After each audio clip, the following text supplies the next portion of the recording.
Now that you've edited a little bit of text, let's edit some images. In Elementor, editing photos is really easy.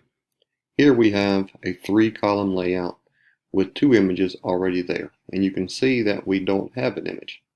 Let's practice first by actually just dragging an image.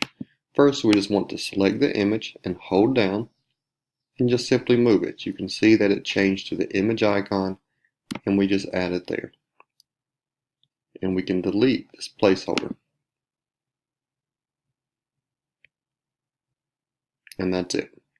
So now we don't have an image here, so let's add one.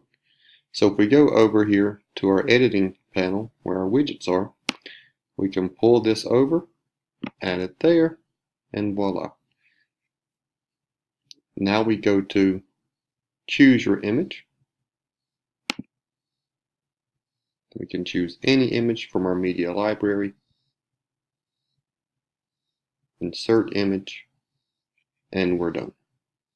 And if you want to change the order of these, all you have to do is click, drag until you see the blue bar. You can drag it above or below,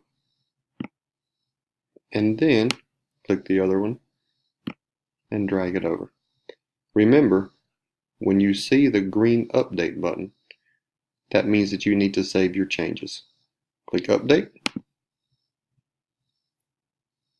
and if you're finished editing, you can go to the hamburger menu, select that, and click exit to dashboard.